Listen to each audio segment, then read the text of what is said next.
Welcome in, everybody. After yesterday's embarrassing loss to K-State, there's something a-brewing in Morgantown that's just below the surface. If you didn't see it during the game yesterday, you missed it. And Brad Smith reported on it this morning, so I'm going to talk about it right now.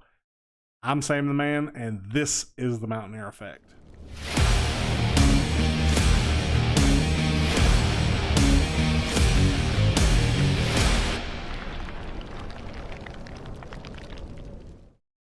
Play the intro.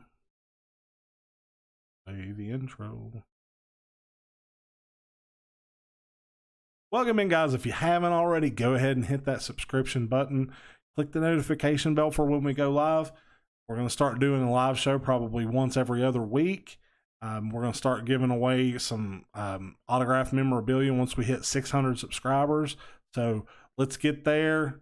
And let's get you guys tuned in for our live stuff so that you can win some pretty cool prizes from my own personal collection. Guys, if you watched the game yesterday, you might have saw it, you might not have. If you follow Brad Smith, if you're a West Virginia fan, you know who that is. You may have read his article about it today.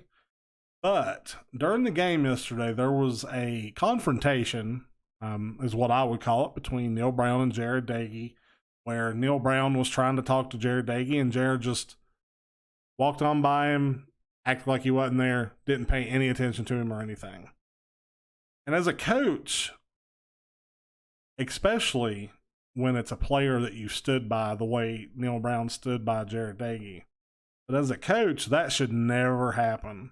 And Neal Brown needs to take action now. Incidents like this can cause you to lose your locker room. It can cause you to lose the respect of your coaches and your players and your administrative staff. And it's something that needs to be dealt with immediately. Now, I've been on the Neal Brown and the Jarret Doeges bandwagon all year. I've chose to love them both, and I still do. But this changes the way I see Jarret Doeges just a little bit. When you have a coach that stands by a player the way Neal Brown stands by Jarret Doeges, you take that minute to let the coach chirp in your ear. You take that minute to listen to the criticism that he has. You don't just walk on by. When that happens, that means there's been a loss of respect somewhere.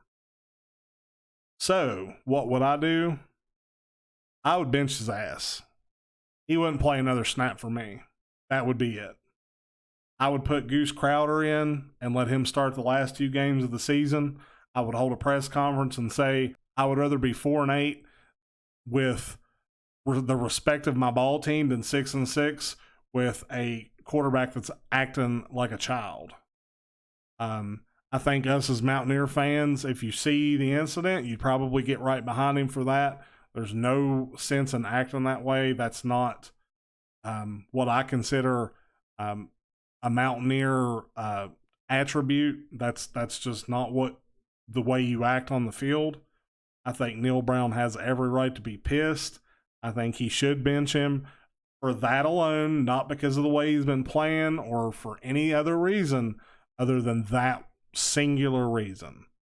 If you look at Brad Smith on Twitter, you can read his article and see the video. I couldn't find it to post for you guys. I looked everywhere and I just couldn't find it. But you can go there and you can check it out and you'll see what I'm talking about. Kids should never act like that towards their coaches, even if they don't see eye to eye, if they don't get along, even if they don't like each other. There's a decorum of respect between the athlete and the coach that has to be observed at all times. And the minute that goes, either the coach has to step up and take action, or the coach risks losing the rest of his team. Now, as bad as West Virginia's played this year and as questionable as some of the coaching has been, Neal Brown is at risk of that happening. So for him, for us, he really does need to step up and take some action over that, because that is completely unacceptable. Jarret Doeges, that was completely unacceptable. You don't act that way. There's no place for that on the field. Just blowing by, ignoring your coach, especially when he's been the guy that stood by your side from the beginning of the season when everybody else wanted your ass on the bench. He was the guy that was keeping you in the game. It wasn't because of the way you're playing. It's because of Neal Brown. Think next time if you have another opportunity. You wouldn't have another opportunity if I was the coach. Absolutely not. That doesn't fly. I'd send a clear and concise message to everybody in the locker room and everybody coming in. That's not acceptable. I'm Sam the Man. This is the Mountaineer Effect. See if you can find the video, watch it, come back and comment. Let me know what you think. Am I blowing it out of proportion? I don't think so. Let's go Mountaineers.